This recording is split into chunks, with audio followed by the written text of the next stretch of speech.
Breakfast puppies? This podcast contains adult language and content and is meant for mature audiences. Listener discretion is advised. Okay, man. Roll a saving throw versus listening to the Glitterbois. Righteous. All right. Cool.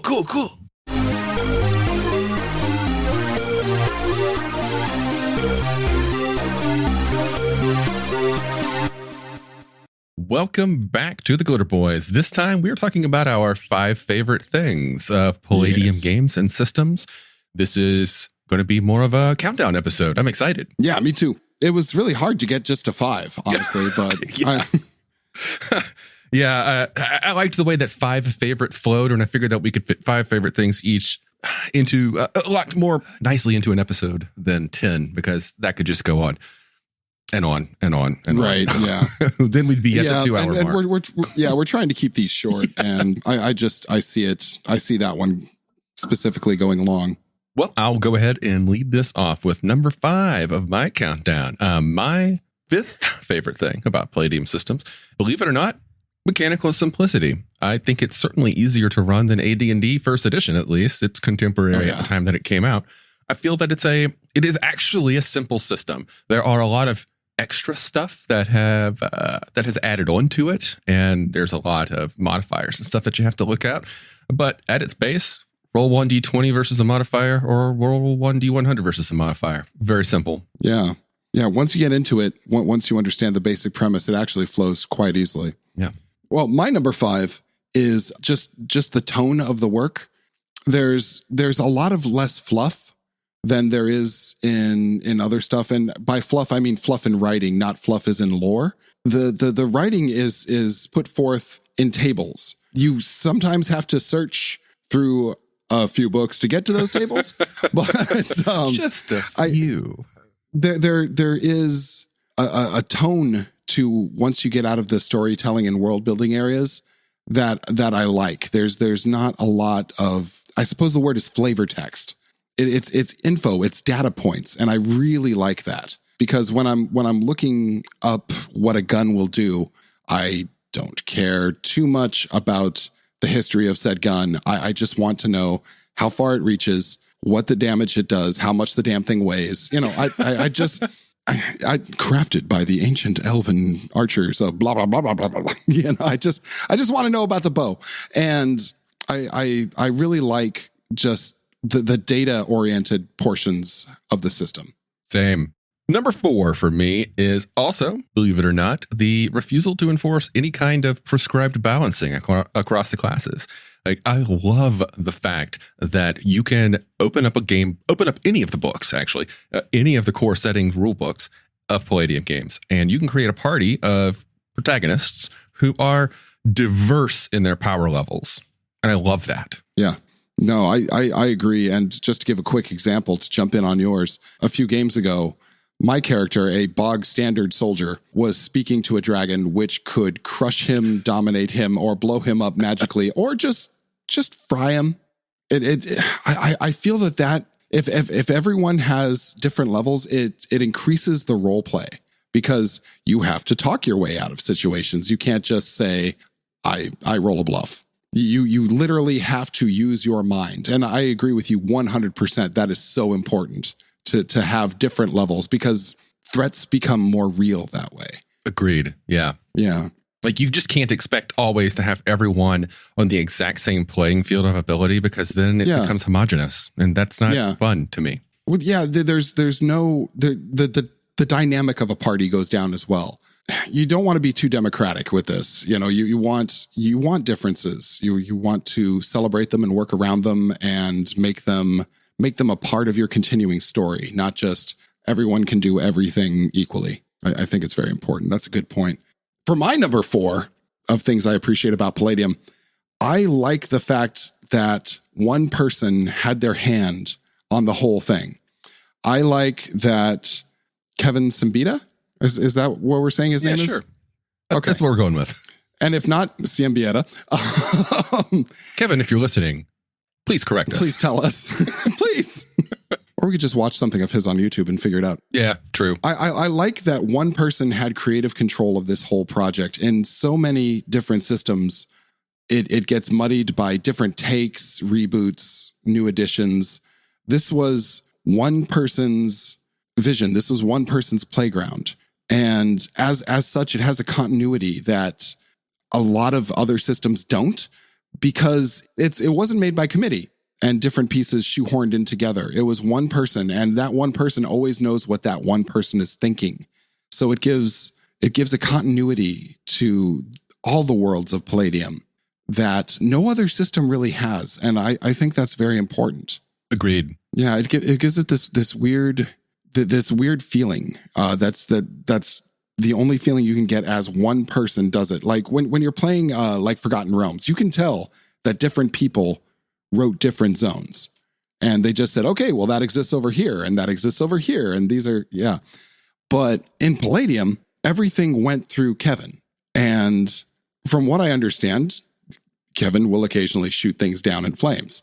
So, I mean, I like that, because you can go too far with the committee standpoint, and you get this purer vision with the way things are handled at Palladium. And that's my number 4. And I think it's really the thing that gave these games its tone.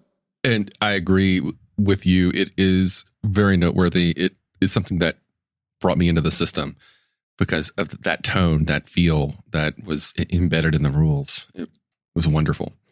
Yeah. My number 3 is the vast library of content that is out here. We've mentioned this before, and we will mention it many, many, many, many times. The Megaverse is huge, and it keeps getting bigger.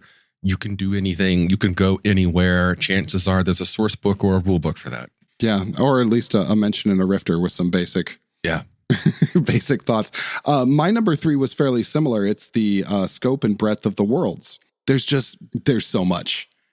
There, you can literally go anywhere and be anything. And, it's, what's the catchphrase of Palladium? It's like unleash your imagination. That's correct. They mean that in a very literal way. If you can imagine it, there's a rule set for it somewhere. You can be it. And it exists now. You don't have to wait for it to come out, or you don't have to petition for it to come out. It's there in the back catalog. Just the sheer scope and the work put into this world, the breadth of it it's awe-inspiring. And yeah. Don't dream it, be it. Oh no, wait.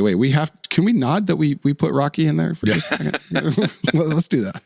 Yeah, Rocky Horror references. I'm going to try and insert them whenever I freaking can. Absolutely. Because like Palladium, Rocky Horror was formative in my youth. That is a completely different episode. Anyway, number 2, the unique take on classic tropes that made them entirely new and fresh. I love the way that they make vampires. I love the way that they take all of these old stories and all of these monsters and all of these mythologies, and they make them their own. You could come from a world of darkness and expect vampires to be one thing. You can come to Palladium and be shocked that vampires are very different. Yeah. Just completely fearsome alien monsters. And I love that interpretation. I love the conflict between the elves and the dwarves in the Palladium fantasy setting. I love the way that they reimagined kobolds and orcs and ogres and troglodytes and all of those things. They're all fresh. And I love that. Yeah. Yeah, that's once again someone putting their finger on it specifically. Yeah. For me, my number 2 thing that I just love about Palladium is, it has to be mentioned, it's the artwork. Yes. Just these stunning, clean, beautiful pieces of art.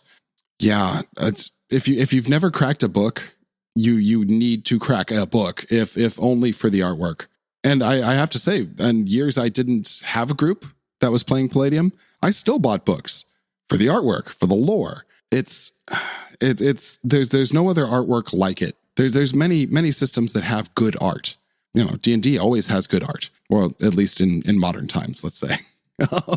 Every system has its style, and a lot of them overlap, but this one is completely one of its own.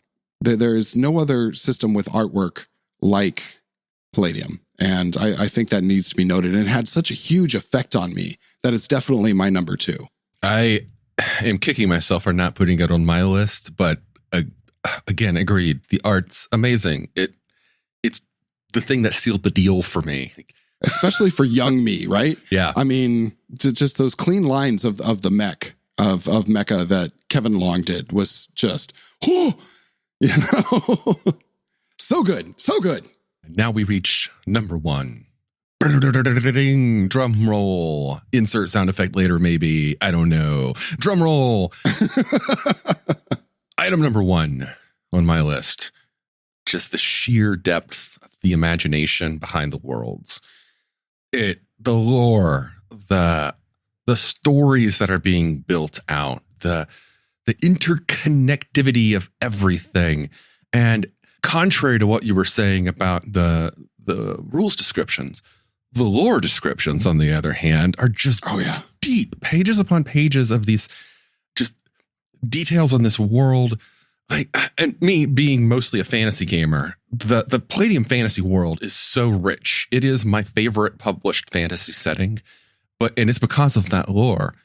But even then, like Nightbane, the lore, the first Nightbane book, most of the Nightbane books, it's mostly just talking about various factions and their goals. And I just love it. I love to just pull a book off my shelf, go to the lore section of that book, and just spend an evening reading over it again for the 50th time.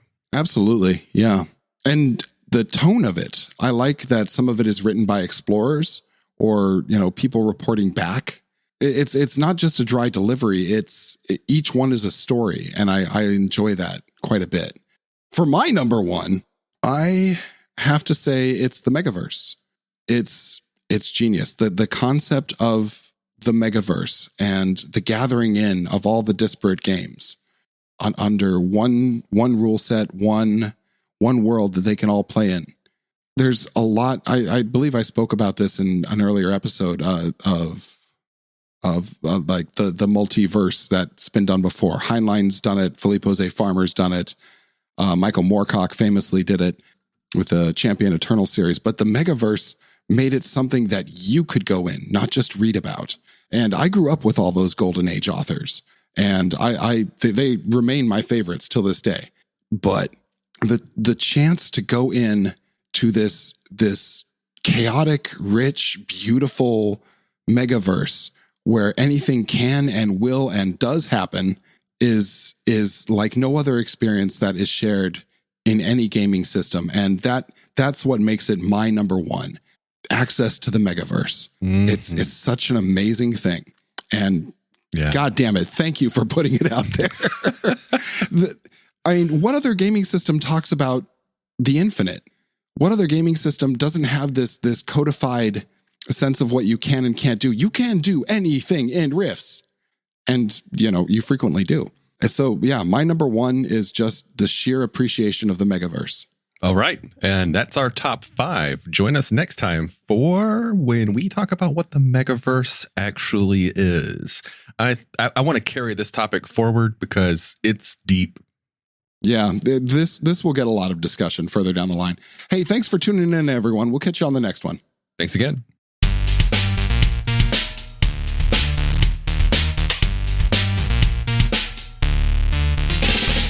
You've been listening to The Glitterbois, a Palladium Books fan podcast. Glitterbois, Rifts, the Megaverse, and all other such topics are the property of Kevin Siembieda and Palladium Books. Please buy all their stuff and help keep them in print and making more games. You can order directly at palladiumbooks.com, and their entire catalog is available digitally at Drive-Thru RPG as well. Our opening music is 8-Bit Bass and Lead by Furby Guy from freesound.org. This closing music is Caravana by Philip Gross, available at freemusicarchive.org. All sound effects used are self-made or acquired via Creative Commons Zero license. If you like what you have heard, find us on Twitter and Facebook as The Glitterbois. That's BOIS. And check us out online at breakfastpuppies.com/glitterboys. And also join us on the Breakfast Puppies Network Discord at breakfastpuppies.com/discord. And if you want to help us out, please spread the word and help us build a community. Thanks again for listening. We'll catch you next time.